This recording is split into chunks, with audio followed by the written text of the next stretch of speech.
ఈ క్లాస్‌కి అటెండ్ అయిన ప్రతి ఒక్కరికి హృదయపూర్వక ఆత్మ ప్రణామాలు.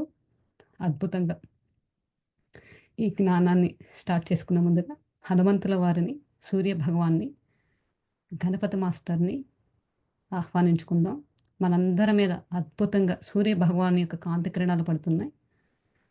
హనుమంతుల వారు నా ద్వారా అద్భుతమైన జ్ఞానాన్ని అందిస్తున్నారు.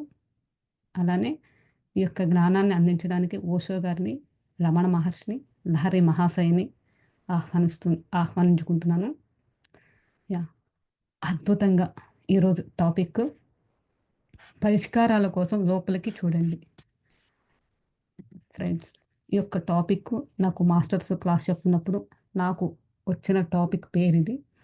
సో, అద్భుతంగా ఫస్టు మన జీవితంలో మన మార్నింగ్ లేసినప్పటి నుంచి ఇప్పటి వరకి మన నడవడిక ఎలా ఉంటుందో గమనించుకుంటూ ఉంటే, ప్రతి పరిష్కారానికి అంటే ఒక సమస్య వచ్చిందంటే మన జీవితంలో అది ఎదుర్కొనే సమస్య మనం ఎదుర్కొ మనం ఎదుర్కొనేదైతే కనుక అది మన దగ్గరికి రావడం జరుగుతుంది. సమస్య వచ్చింది అనంటే పరిష్కారం కూడా మన దగ్గరే ఉంటది.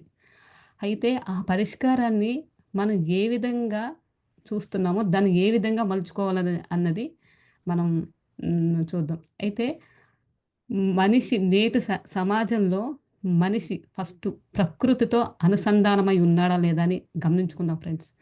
ఎందుకు అంటే ఆహ్, నేను ప్రకృతితో అనుసంధానమైతే పరిష్కారం వస్తదా అన్న మాట ఎందుకన్నానంటే ఫ్రెండ్స్, ఈ ఆత్మ పుట్టింది ఒక రేణువుతో మొదలయ్యి పర్వతాలతో శిలల్లో చెట్ ఆహ్, వృక్ష జాతిలో, జంతు జాతిలో అలా జన్మలు తీసుకుంటూ రావడం జరిగింది. అలా జన్మలు తీసుకొని వచ్చిన తర్వాత మానవ జన్మలోకి రావడం జరిగింది. మానవ జన్మలోకి ఎన్నో జన్మలు ఎత్తుతూ మనం ఆధ్యాత్మిక వైపుకి రావడం జరిగింది. అంటే మనం రాళ్ళగా ఉన్నప్పుడు అంటే మన ఆత్మ ఒక కణజ జాతిలో ఉన్నప్పుడు కానీ, వృక్ష జాతిలో ఉన్నప్పుడు కానీ, జంతు జాతిలో ఉన్నప్పుడు కానీ ఆహ్, ఇలా ఎన్నో ఆహ్, జన్మలో అలా జన్మ తీసుకున్నప్పుడు, ఆ జన్మల్లో మన ఆత్మ జ్ఞానాన్ని పొంది ఉంటది. ఖచ్చితంగా. చూడండి, ఒక ఒక వృక్షాన్ని తీసుకుందాము. దానికేదైనా సమస్యొస్తే తనకి తానే రక్షించుకునే శక్తి, జ్ఞానాన్ని ఆ వృక్షంలోనే దాగి ఉంది. అలానే జంతువులు కూడా. జంతు జాతిలో మన జన్మ తీసుకున్నప్పుడు కూడా, అప్పుడు కూడా మన జంతువులు ఎక్కడికి వాటికేమన్నా హెల్త్ బాగోపోయినా, ఆహారం కానీ, ఏదన్నా కానీ వాటికి సమస్యొస్తే వేరే జంతువు దగ్గరికి వెళ్ళదు. తనకి తనే ప్రొటెక్షన్ చేసుకునే శక్తి ఉంది. అంటే అది దేనిలో ప్రకృతి నుండే కదా! అంటే తనను తను ప్రొటెక్షన్ చేసుకునే స్థితిలో, ఎరుకు స్థితిలో ఉండి, ఆ యూనివర్స్ నుంచి వచ్చే జ్ఞానాన్ని అందుకుని తనను తానే రక్షించుకునే శక్తి ఉన్నప్పుడు, మరి మనం మన ఆత్మ మానవ జన్మలోకి వచ్చిన తర్వాత ఆ శక్తి మనలోనే ఉంది. అయితే అవన్నీ మనం నిజానంగా మనం ప్రతి మనిషి కూడా ఈ భౌతిక ప్రపంచంతో పాటు మనం ఎప్పుడైతే బయట ఉన్న ప్రకృతితో అన్నిటితో ఎప్పుడైతే అనుసంధానం అవుతామో, ఎప్పుడైతే అన్నిట్లో ఆ దైవత్వం ఉందన్న సత్యాన్ని గ్రహిస్తామో, ఖచ్చితంగా మన జీవితంలో ఏ సమస్యొచ్చినా కానీ అద్భుతంగా పరిష్కారం మనకు దొరుకుతది ఫ్రెండ్స్. సో, అలా ఈరోజు మన భౌతిక ప్రపంచంలో మనం పొద్దున్నుంచి లేసినంత వరకు మనం ఏం చేస్తున్నాము? మీడియాతో కానీ, లేకపోతే మన చుట్టూ ఉన్న వాతావరణంతో ఇదే నిజమని భ్రమతో బతుకుతున్నాం. భ్రమతో బతికి ఏదన్నా సమస్యొచ్చినా కానీ, ఈ సమస్య నాకే ఎందుకొచ్చింది? అరే! ఎదుటి వాళ్ళందరూ బాగున్నారు కదా! నాకే ఎందుకొచ్చిన భావనతో మనం అజ్ఞానంతో ఉండి సమస్యని బయట ఎక్కడో వెతుకుతున్నాము. పరిష్కారం కోసం పక్క వాళ్ళని నిందిస్తున్నాము. మనకేదన్నా వచ్చింది అనంటే, ముందు మనం ప్రశ్నించేది మన తప్పు లేదని మనం ఖచ్చితంగా ఎదుటి వాళ్ళ మీదో, లేదా ఆ సమస్య వల్ల నేను చేయలేకపోయానేమోనని చెప్పి, ఎంతసేపటికి మనం ఎదుటి వాళ్ళ మీద పెట్టి ఉంటామే కానీ, అరే! ఈ సమస్యకి నా వల్లనే వచ్చినది. నేను తెచ్చుకున్నానన్న భావననేది మనం ఈ ధ్యానంలోకొచ్చిన తర్వాత ఏమన్నా అంగీకరిస్తున్నామేమో కానీ, అసలు ఈ ధ్యానంలోకి రాకముందు, ఈ జ్ఞానం తెలియకముందు ఖచ్చితంగా పక్క వాళ్ళ మీదే మనం దాన్ని చెప్తాము.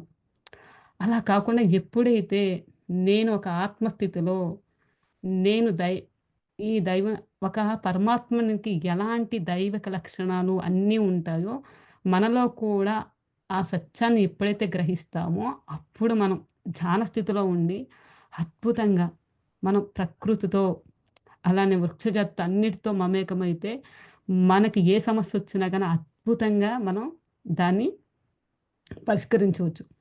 అలానే మనుషుల మధ్య సంబంధ బాంధవ్యాలు. ఒక కుటుంబంలో మన యొక్క ప్రవర్తన ఎలా ఉంటుంది? మన మన యొక్క నడవడిక ఎలా ఉంటుంది? అంటే మన ఆలోచన విధానం కానీ, మన చూపు ద్వారా కానీ, మన వినికిడి ద్వారా కానీ, మనం చూసే దృశ్యాల ద్వారా కానీ, మన యొక్క విధానం ఎలా ఉంది? మన యొక్క స్వభావం ఎలా ఉంది? అని మనం ప్రతిరోజు ఎప్పటికెప్పుడు ఎరుక స్థితిలో ఉండి గమనించుకుంటే, అద్భుతంగా అందరి పట్ల ఒకే భావనని, ఒకే స్థితిని చూడగలుగుతాము. ఎందుకంటే, మనం సత్యాన్ని గ్రహించాం కాబట్టి. మనం ఈ శరీరాన్ని తీసుకొని ఈ భూమి మీదకు వచ్చింది మన యొక్క ఆత్మ పరిణితి చెందించడానికి వచ్చిన ఆత్మస్వరూపుల సత్యాన్ని తెలుసుకున్నాం కాబట్టి, ఎదుటి వ్యక్తిలో కూడా అలాంటి ఆత్మస్వరూపమే ఉన్నదన్న భావన గ్రహించినప్పుడు, అప్పుడు ఖచ్చితంగా మనం ఆ యొక్క ప్రేమని వ్యక్తపరుస్తాం. కానీ ఇప్పుడున్న మన కుటుంబంలో వ్యక్తుల పట్లే మనం అంటే అక్కడ వచ్చే మనకి ఏదన్నా సరికాని మాట రాంగానే వెంటనే ద్వేషాన్ని చూపిచ్చేస్తాం. అరె! నన్ను అన్నారా అని. అంటే మనుషుల యొక్క సంబంధ బాంధవ్యాలు అనేవి ఎలా ఉంటాయి? అది మనలోనే ఉంటది. మనం ఏదైతే అంటే చూడండి మనకిష్టమైనోళ్ళని మనం ప్రేమిస్తూ ఉంటాం. అది ఇవన్నీ జరగాలనంటే ఒక ధ్యానం ద్వారా సాధ్యమవుతది. ఎందుకు అంటే ధ్యానం చేస్తే మనం ఆ విశ్వశక్తితో పాటు ఎరుకు స్థితిలో ఉండి ఆహ్, ఏది సత్యము అంటే ఏది ధర్మం, అధర్మం అన్నది మనం గ్రహించగలుగుతాం. ఒకవేళ మన మన ఎదురుగా ఉన్న వ్యక్తి శత్రువు అయినా కానీ ప్రేమించగలిగే శక్తి మనకుంటది. మనం అంగీకరిస్తాము. ఎప్పుడైతే అలా అంగీకరిస్తూ ఉంటామో, మనలో ప్రవర్తన అనేది మార్పు వస్తూ ఉంటదో, ఆటోమేటిక్‌గా మన చుట్టూ ఉన్న పరిస్థితులు కూడా మనకు అనుకూలంగా మారిపోతాయన్నమాట. అదనేది మనం ఆచరణలో పెట్టాలి. ఎప్పుడైతే అలా ఆచరణలో పెడతామో, ప్రతి ఒక్క సమస్యకి పరిష్కారం మన మనమే దానికి సమాధానం చెప్తాంమాట. దానికి నేనే ఒక ఎగ్జాంపుల్ చెప్తానండి. నేను మెడిటేషన్‌లోకి రాకముందు నన్ను ఒక్క మాటన్నా కానీ హ్మ్. అసలు నేను పడేదాన్ని కాదు. ఎందుకంటే నా వల్ల తప్పు లేకపోతే ఇది నా వల్ల తప్పు లేదు కదా! ఎందుకు నన్ను ఆ మాట అంటున్నారని చెప్పి అన్న భావనతో ఉండేదాన్ని. అంటే ఆ భావనతో ఉన్నప్పుడు నన్ను నేను లోపల మదన పడుతూ ఉండేదాన్ని. అరే! ఆ విషయం గురించి నేను పదే పదే ఆలోచిస్తూ ఉండేదాన్ని. మళ్ళీ అలాంటి సిట్యుయేషన్స్ రిపీట్ అవుతూ ఉండేవి. ఎందుకు నేను ఇలా ఉన్నా కానీ నేను ఏమి చెయ్యకపోయినా కానీ నన్ను నిందిస్తున్నారు, మాటలంటున్నారు అన్న భావనతో ఉండేదాన్ని. ఆహ్, తెలియకుండా ఆ సాడ్‌నెస్ వల్ల నా లోపల నేను బాధపడడం, ఆహ్, అలా మానసికంగా ఉండడం, అలా మానసికంగా ఉండడంతో పాటు అనారోగ్య సమస్యలు తలెత్తాయన్నమాట.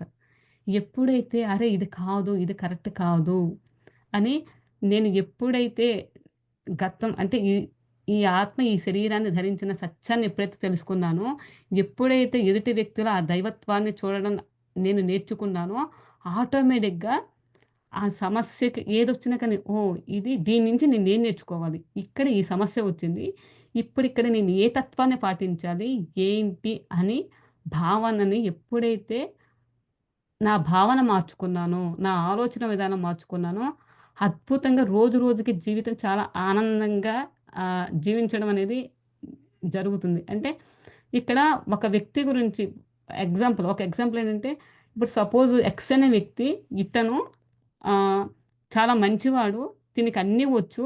అంటే ఏది ఇచ్చినా గాని చాలా చాకచక్యంగా చేసి పెడతాడు అన్నది మనకెవరైనా చెప్తుంటే మనం వింటాము. విన్నప్పుడు మనం ఏం రిసీవ్ చేసుకుంటాం, మన మైండ్ ఏం రిసీవ్ చేసుకుంటదో, ఓహ్! ఎక్స్ అనే వ్యక్తి తను చూడంగానే మనం ఒక ఒపీనియన్‌కొచ్చేస్తాము. అలానే ఇంకొక వ్యక్తికి ఆహ్, వై అనే వ్యక్తికి ఎక్స్ అనే వ్యక్తి నచ్చకపోవచ్చు. ఎందుకంటే తన భావం వేరు. అంటే తనకి వేరేలాగా చెప్పుండొచ్చు. అంటే ఒక వ్యక్తి ఏ విషయాన్ని చెప్పినా గాని, చేసినా కానీ మనం వెంటనే కూడా దాన్ని వినేసి మనం ఒక ఆలోచన విధానానికి రాకూడదు. మనకి ఒక పద్యం ఉంది. ఏమని వేమన గారు "వినదగునెవ్వరు చెప్పినా విననంతనే వేగపడక వివరింపదగన్ గనిగల్ల నిజము తెలిసినవాడు మహిళా సుమతి." అంటే ఎవరైనా ఎదుటి వ్యక్తి గురించి మన దగ్గర చెప్తున్నారంటే ఫస్ట్ మనం విని అది మనకి ఎంత అవసరం? అసలు దానిలో ఎంత నిజముంది? అది మనకు అవసరమా? లేదా? అని మనం గ్రహించి అవసరం అనుకోండి, మనం ఒక టైం అంటూ ఇవ్వాలి దానికి. అంతేకాని ఆ సిట్యుయేషన్‌కి, ఆ పరిస్థితికి నమ్మేసి మనమంటూ ఒక ఆలోచన క్రియేట్ చేసేసుకొని, అలా మనం ఎప్పుడైతే ఉంటామో ఆ వ్యక్తి మన మన ఆలోచనే మన భావన మన సృష్టి కాబట్టి ఖచ్చితంగా ఎదుటి వాడికి మన ఆలోచన ప్రకారంగానే అలా బిహేవ్ చేయడం అవుతది. అందుకని అంటే అక్కడ మనిషైనా, పరిస్థితి అయినా ఏదైనా అవ్వచ్చు. అంటే కుటుంబంలో అవ్వచ్చు, ఆఫీస్‌లో అవ్వచ్చు, ఎక్కడ ఏ సిట్యుయేషన్‌కెళ్ళినా కానీ మన భావన పట్టే స్థితి ఉంటది కాబట్టి అందుకని ఫస్టు అక్కడున్న స్థితిని అంగీకరించమని మనకి మాస్టర్స్ కానీ, వంశీకిరణ్ మాస్టర్ గాని, పత్రిజయ మాస్టర్ కానీ, ఇంక ఏ మాస్టర్స్ అయినా కానీ ఏం చెప్తారంటే ఫస్ట్ వర్తమానంలో ఉండి ఆ పరిస్థితిని గ్రహించి, దానిలో ఎంత సత్యం ఉంది, ఆ సత్యాన్ని గ్రహించి అది మనకు అవసరమా? కాదా? అవసరమైతే మనం ఏం చేయాలి? ఓకే. ఇదిప్పుడు నేను ఈ సిట్యుయేషన్ నుంచి నాకు సత్యం తెలిసింది. కానీ ఇంకా నాకు క్లారిటీ కావాలంటే ఒక టైం అనేది ఆ పరిస్థితి దగ్గర టైం అనేది ఎప్పుడైతే మనం ఉంటామో ఖచ్చితంగా యూనివర్స్ మనకు దారి చూపిస్తది. అంతేకాని అవతల వ్యక్తి ఒక వ్యక్తి వచ్చి చెప్పేసి దాన్ని బిలీవ్ చేసేసి ఆ నమ్మకం మీద వెళ్ళాము అంటే కనుక అంటే నీలో ఉన్న మనసు చెప్పింది నీ బుద్ధి, విచక్షణ అనేది ఏ విధంగా పనిచేస్తున్నాయి? ఎదుటి వాళ్ళు చెప్పారు కాబట్టి ఆ ఆలోచన తీసుకొని దాన్ని మీద మీరు వెళ్తున్నారు.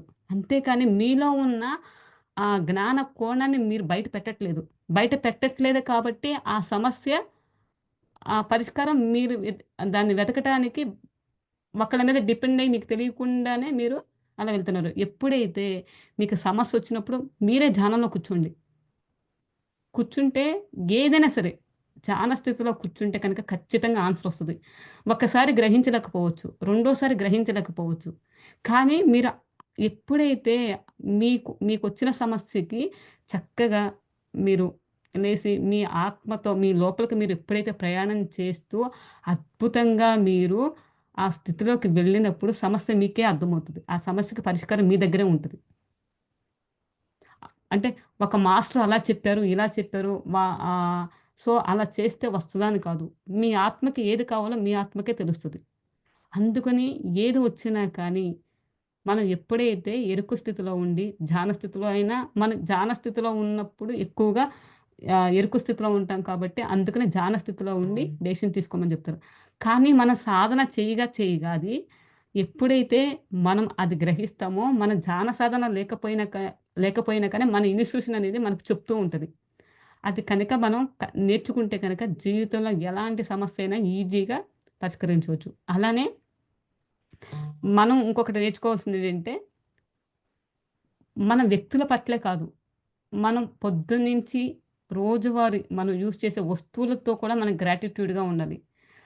నేనైతే ఫస్టు నా ఆధ్యాత్మిక ప్రయాణంలో ఫస్ట్ నేను నేర్చుకుంది అదే అండి. ఆ స్టెప్ ఎప్పుడైతే ఏసానో, నేను అద్భుతంగా ఒక మెట్టు నేను ఎక్కానని చెప్పొచ్చు. ఎందుకంటే, అంతకుముందు నేను ధ్యాన సాధన చేసేప్పుడు ఏది గ్రాటిట్యూడ్ చూడడం కానీ, వ్యక్తుల పట్ల రెస్పెక్ట్ కానీ, ఆ చూసే విధానం, ఆ భావన అనేది సరికాని భావన విధంగా ఉండేది. ఎప్పుడైతే నేను గ్రాటిట్యూడ్ కృతజ్ఞతా భావంతో నేను పొద్దున్న లేసిన దగ్గర నుంచి పడుకునేంత వరకు కూడా ప్రతి ఒక్క వస్తువుకి నేను థ్యాంక్ యూ కృతజ్ఞతా భావం చెప్తుంటే అవి నాకు తెలియకుండానే రెస్పాండ్ అవ్వటం, వాటి నుంచి నేను ఎనర్జీ తీసుకోవడం అనేది నేను చాలా ఫీల్ అయ్యాను. అరే! ఇన్ని రోజులు ఇన్ ఇంత సత్యాన్ని నేను మిస్ అయ్యానా అని నేను చాలా ఆహ్, ఆశ్చర్యానికి గురయ్యానన్నమాట. అరే! ప్రతి వస్తువు మనం కుక్ చేస్తున్నా కానీ, వెజిటబుల్స్ కట్ చేస్తున్నా కానీ, మనం బ్రష్ చేసేటప్పుడు కానీ, అంటే ఎంత ఎరుకు స్థితి లేకుండా జీవిస్తున్నామంటే అంత ఎరుకు స్థితి లేకుండా జీవిస్తున్నానా అని చెప్పి అనుకున్నాను నేను. ఎప్పుడైతే మన వస్తువులతో మనం మాట్లాడుతూ ఉంటామో, చేస్తూ ఉంటామో, అవి కూడా మనకి మెసేజెస్ ఇస్తాయి ఫ్రెండ్స్. చాలా అద్భుతంగా ఇస్తాయి. నేనదైతే ఫీలయ్యాను. సో, అందుకని మనం ప్రతి దానితో కూడా కనెక్ట్ అయ్యి ఉండాలి. అంటే ప్రతిదీ కూడా రెస్పెక్టే. మామూలుగా మనమేమనుకుంటాం వస్తువులతో మాట్లాడడం ఏంటి? అవి రెస్పాండ్ అవుతాయా అనుకుంటారు. కానీ ఖచ్చితంగా మనం కనుక రోజు చేస్తూ ఉంటే అవి కూడా రెస్పాండ్ అవుతాయి. అవి చెప్పే భాష కూడా మనకు అర్థమవుతాయి. దాని మౌన భాష ఎప్పుడైతే మనం మౌనంగా ఉంటామో అవి మనం గ్రహించగల శక్తి మనకుంటది. ఎందుకంటే మనం కూడా ఒకప్పుడు అంటే ఒక ఆత్మ కొన్ని స్థితిలో ఎలా ఉంటది? Living thing, non living thing. అంటే ప్రాణం ఉంటది. ఉంటది కానీ దానికి జీవం ఉంటది కానీ కదలలేని స్థితి మొద్దుగా ఉంటది. ఆత్మ కొన్ని జన్మలు, కొన్ని వేల జన్మలు అలా ఎత్తుతది. తర్వాత తనలో చలనం, చలనంగా అంటే ఇప్పుడు చూడండి జంతు జన్మ, వృక్షజాతి, జంతుజాతి, మీనజాతి అంటే దానిలో చలనం నేర్చుకుంటూ వస్తది. మరి మనం కూడా ఆ స్థితి నుంచి వచ్చినప్పుడు, ఆ స్థితిలో ఉన్నప్పుడు ఆ హావభావాలు కానీ, అవి అన్నీ ప్రతి దానికి ఉంటాయి. అందుకనే ప్రతి దానిలో కూడా పా పరమ తత్ పరమాత్మని చూడమని చెప్పేది. అంటే పరమాత్మని చూడడం అంటే ఆ శక్తి అనేది, ఒక శక్తి అనేది దానిలో ఉందని అది మనం ఎప్పుడైతే అలా చూస్తామో, ఖచ్చితంగా మనలో మన ఆత్మ పరిణితిలో చాలా అద్భుతమైన పరిణితి చెందుతుంది. ఎందుకంటే ఆల్రెడీ ఆ జన్మలన్నీ మనం ఎత్తొచ్చున్నాం కాబట్టి, మనం ఎప్పుడైతే ధ్యాన స్థితిలో, ఎరుక స్థితిలో మాట్లాడుతూ ఉంటామో, అవన్నీ గూడా మనం గ్రహించగలిగే శక్తి ఉంటది. మరి ఇన్ని రోజుల నుంచి చాలామంది ధ్యానం చేస్తూ ఉంటారు. మరి అందరి జీవితంలో మార్పు ఎందుకు రాలేదంటే, చిన్న చిన్న మార్పులు చేసుకుంటూ ఉంటే చాలా అద్భుతమైన రిజల్ట్ మిరాకిల్స్ చూస్తాం మనం. మన కళ్ళ ముందే పత్రిజయ మాస్టర్ కానీ, వంశీకరణ మాస్టర్ కానీ, ఇంకా మనకి మణిమాల మాస్టర్ కానీ, లేకపోతే మనకి ఇంకా మన పిరమిడ్ మాస్టర్స్ చాలామందున్నారు. వారందరి జీవితాల్లో మార్పు ఎందుకు సాధిస్తున్నారు? అంటే వాళ్ళ ఆచరణలో పెట్టారు. ప్రతిదీ ఆచరణలో పెట్టారు. ఒక గురువు చెప్పంగానే అది కరెక్ట్ అని చెప్పి ఫాలో అవ్వలేదు. అవునా? తను చేసింది నేనెందుకు చేయలేను? అంటే తనలో వాళ్ళలో ఉన్నది పరమాత్మ స్వరూపమే. మనలోనే ఉంది పరమాత్మ స్వరూపమే. వాళ్ళకి ఆ శక్తులున్న ఒక పరమాత్ముడికి ఆ శక్తులున్నప్పుడు మనకు కూడా ఉంటాయి. అయితే మనం ప్రాక్టికల్‌గా ఎప్పుడైతే చేసి ఆచరణలో పెడతామో ఖచ్చితంగా దాన్ని మనకి జ్ఞానం నేర్చుకోవాలని తపన, ఆసక్తి మనలోనే మొదలవుతాయన్నమాట. అది మన దగ్గర నుంచే అది రావాలి. అది ఎలా వస్తది? ప్రేమ పరిపూర్ణ తత్వాన్ని అంటే ప్రతి వ్యక్తిలో చూడండి ఇప్పుడు ఒక అందరికి అర్థమయ్యేలా ఒక ఎగ్జాంపుల్ చెప్తాను నేను. ఇప్పుడు మనం చక్కగా ఆహ్, ఫ్రెండ్స్‌తో చాలా ఫ్రీడమ్‌గా చాలా ఆనందంగా మాట్లాడుతూ ఉంటాము. ప్రతిదీ వ్యక్తపరుస్తూ ఉంటాము. అలానే వైఫ్ అండ్ హస్బెండ్ మధ్య రిలేషన్ కూడా ప్రేమ తత్వంతో అంటే ఐ మీన్ బిఫోర్ మ్యారేజ్‌కి ముందు ఎంతో ప్రేమతో ఉంటాం. అంటే అక్కడ మన భావన ఎలా ఉంటది? అంటే ఆహ్, ప్రతిదీ కూడా హార్ట్‌ఫుల్‌గా చెప్పాలని చూస్తాము. కానీ ఆఫ్టర్ మ్యారేజ్ అయిన తర్వాత కానీ, మనం పెరిగిన చుట్టూ వాతావరణం అవ్వచ్చు. అంటే మనం చిన్నప్పటి నుంచి ఎలా అంటే ఒక హస్బెండ్ అంటే ఇలా ఉంటాడు, అత్తగారంటే ఇలా ఉంటది, ఆడపడుచు అంటే ఇలా ఉంటది. సో, ఇలాంటి ప్రాబ్లమ్స్ వస్తాయి, ఇలాంటి ప్రాబ్లమ్స్ వస్తాయని మన చిన్నప్పటి నుంచి మన బ్రెయిన్‌లో మనకి నాటుకుపోయి ఉంటాయి. కానీ బిఫోర్ మ్యారేజ్‌కి ముందు ఒక హస్బెండ్ చూస్తే అవొస్తాయా? మా అత్తగారు మంచిది, మా ఆడపడుచు మంచిది అన్న భావనలుంటాయి. ఎందుకంటే అప్పుడు భావన మ్యారేజ్ అయిపోయిన తర్వాత ఓహ్! అందరికిలానే మా అత్తగారు కూడా, అందరికిలానే మా ఆడపడుచు కూడా, అందరికిలానే నా హస్బెండ్ కూడా అన్న భావన మారిపోతది. ఎందుకంటే అవన్నీ మనలో ఫీడ్ చేసుకున్నాం కాబట్టి. మనం ఏం చేస్తున్నాం అక్కడ? ఒక పాజిటివ్ రిలేషన్‌ని నెగెటివ్ రిలేషన్‌గా మార్చేస్తున్నాం మనం. అది ఎవరు మన ఆలోచన విధానం. మన సబ్‌కాన్షియస్ మైండ్ ద్వారా మన ఆలోచన విధానాన్ని మనం మార్చేస్తున్నాం. అందుకనే ఆ సిట్యుయేషన్స్ కూడా మనకు ఏదైతే ఆలోచన విధానంతో ఉన్నామో, అదే ఆలోచన విధానంగా క్రియేట్ అవుతుందన్నమాట.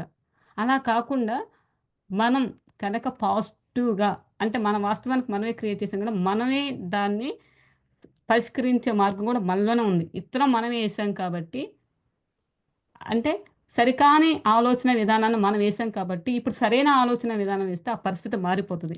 అందుకనే ధ్యానంలోకి రాకముందు చాలా మారిపోయావు అని చెప్పనంటారు. ఎందుకంటే మనం మారుతాం కాబట్టి, మన ఆలోచన విధానం మారుతది కాబట్టి, అక్కడ వాతావరణం అనేది పాజిటివ్‌గా ఉంటది కాబట్టి, చుట్టూ పరిస్థితులు కూడా మారిపోతూ ఉంటాయి. అందుకనే మిరాకిల్స్ జరుగుతాయి అనంటే, ముందు మనమే దైవిక తత్వం కానీ, మనలో ఆ పాజిటివ్ లక్షణాలు కానీ, ప్రేమ తత్వం కానీ, అలా కానీ మనమే మార్చుకుంటాం కాబట్టి ఆటోమేటిక్‌గా అవన్నీ జరుగుతాయి మాట. అని నాకు నాకైతే చాలా అనుభవం అండి.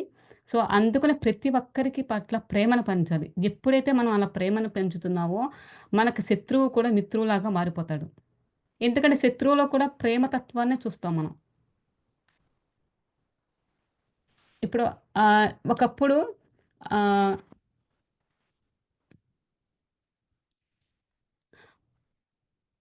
ఇక్కడ ఐ మీన్ ఎవరన్నా ఏదన్నా అన్నా కానీ ఒకప్పుడు నా భావన ఎలా ఉండేదంటే ఆహ్, వాళ్ళొక మాట అన్నారనుకోండి, అంటే నేను ఏ పని చేసినా మాట సరికాని మాట అంటే, అరే! ఈ సరికాని మాట అన్నాడని చెప్పి ఆహ్, భావన అలా ఉండేది. కానీ ఇప్పుడు ఒక వ్యక్తి వచ్చి నన్ను విమర్శిస్తుంటే, నా భావన ఎలా?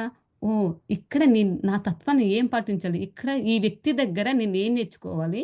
ఏం చేసుకోవాలి? అంటే ఆ వ్యక్తిలో కూడా ఆ వ్యక్తి స్థితిలోకి వెళ్ళి, అంటే నా కోణం నుంచి ఆలోచించకుండా అవతల వాళ్ళ వైపు యొక్క కోణం నుంచి ఆలోచించినప్పుడు యెస్. వాళ్ళ దృష్టిలో అది కరెక్ట్ కదా! సో, ఇలాంటి వ్యక్తుల దగ్గర నేను ఏం నేర్చుకోవాలి?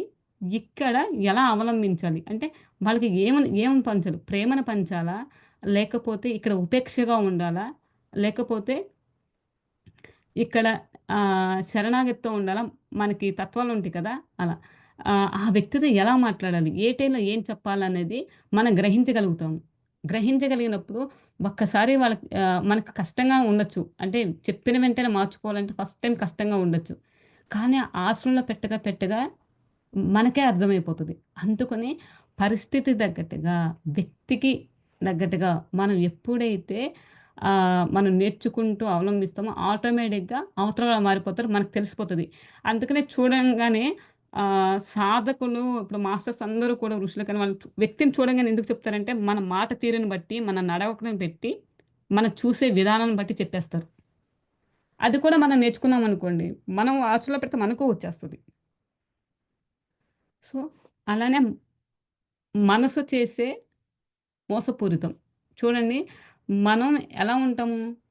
ఎప్పుడైనా ఏదైనా ఒక పని చేశామనుకోండి, ఒక పని చేస్తే సపోజ్ ఒక ఫంక్షన్ జరుగుతుంది. ఆ ఫంక్షన్‌లో థింగ్స్ అన్నీ మీరే చేశారు. ప్రతిదీ.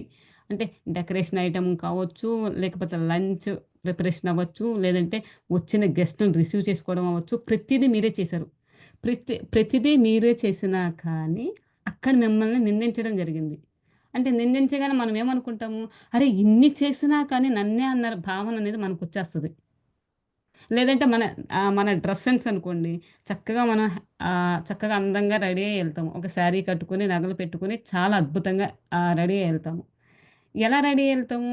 ఎదుటి వాళ్ళు అరే! మనం ఇప్పుడు ఇలా ఫంక్షన్‌కి రెడీ అయ్యి ఎళ్ళాం కదా! వెళ్ళినప్పుడు ఈ సారీ ఎవరన్నా బావుందని చెప్తారా? మన జ్యువెలరీ ఎవరన్నా బావుందని చెప్తారా? ఎదుటి వాళ్ళ ఆనందం కోసం, అంటే ఎదుటి వాళ్ళు బాగుందని చెప్తే గనక మనం ఆనందపడిపోతాం. అంటే నేను ఎగ్జాంపుల్ చెప్తున్నాను. అలానే మనం చేసిన పని ఏం చేస్తున్నాం, మన కోసం మనం చేయట్లా. ఎదుటివాడు పొగడ్త కోసం మనం చేస్తున్నాము. ఆ భావన అనేది తప్పు మనది. ఎందుకంటే అది మనం చిన్నప్పటి నుంచి ఉన్న ఉన్న వాతావరణం బట్టి, ఉన్న వ్యక్తులను బట్టి మనం నేర్చుకున్నవన్నీ కూడా ఇప్పుడు ధ్యానంలోకొచ్చిన తర్వాత ఎప్పుడైతే మనం మార్చుకుంటామో అద్భుతంగా మారిపోతాం. అందుకనే మనం ఏం చేస్తామో మనల్ని మనం నిరూపించుకోవడానికి, అంటే యెస్. నేను పర్ఫెక్టు. నేను నిజాయితీగా ఉన్నాను అన్న విషయాన్ని నిరూపించుకోవడానికి ఏం చేస్తున్నాం మనం?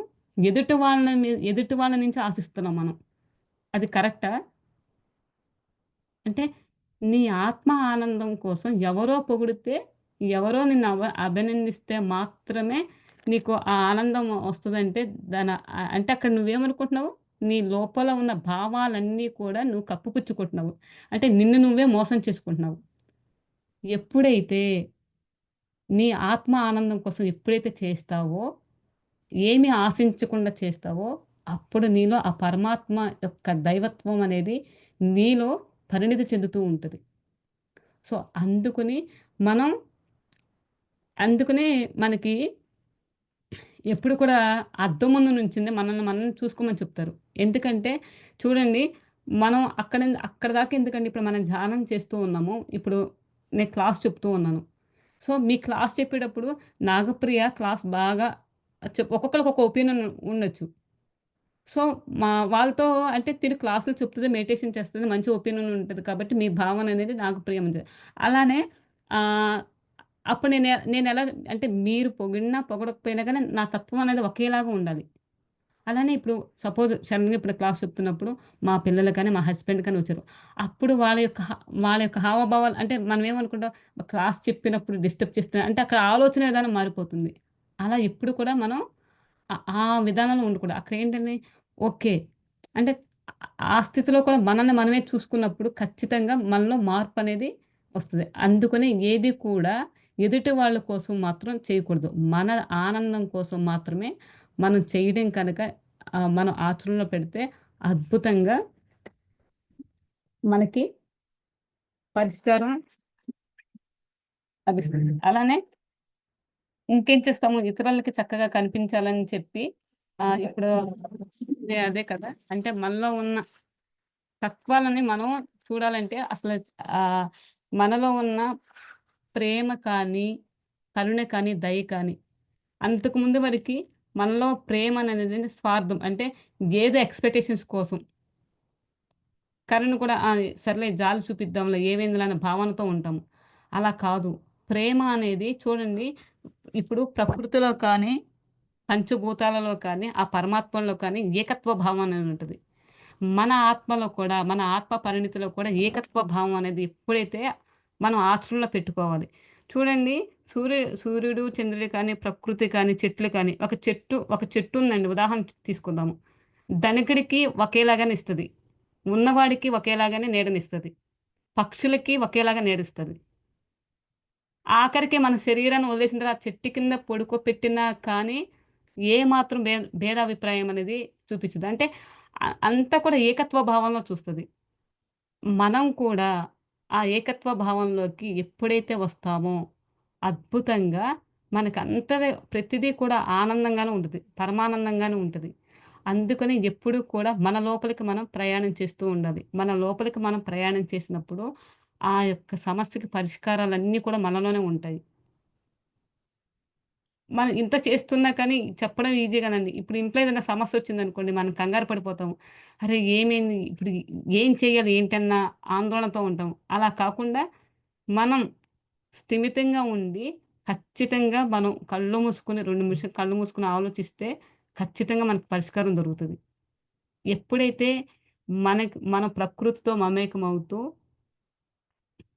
జ వృక్షజాతితో కానీ, ప్రతి దానితో వాటర్‌తో కానీ, పంచభూతాలతో గానీ, ఎప్పుడూ కూడా మనం ప్రకృతితో మమేకమవుతూ, ఎదుటి వ్యక్తిలో ఉన్నది కూడా దైవత్వమే అనే సత్యాన్ని గ్రహిస్తూ, కుటుంబ సభ్యుల మంచి సంబంధ బాంధవ్యాలతో ఉంటూ, మనం పొద్దున్నుంచి ఇప్పటి వరకు అంటే, మార్నింగ్ లేసి నుంచి వరకు పడుకునేంత వరకు ప్రతి ఒక్క వస్తువుతో మనం కనెక్ట్ అయ్యి ఉంటాం.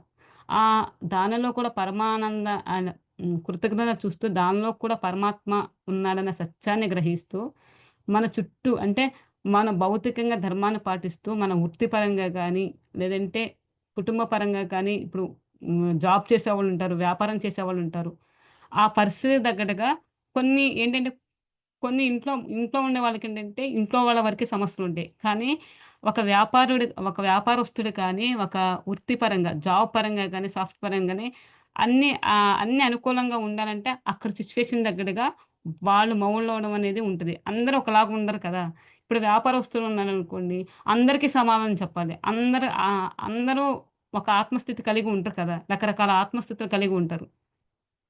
వాళ్ళకి ఆ టైంలో అంటే భౌతికంగా ఎలా ఉండాలో అలా వాళ్ళకి చెప్పగలిగే ఆ జ్ఞానం అది మనం ఎలా చేయగలము అనంటే గనక వీటన్నిటితో కనుక మనం ఎప్పుడైతే ఉంటామో అద్భుతంగా యూనివర్స్ కూడా చాలా విషయాల్లో ఆహ్,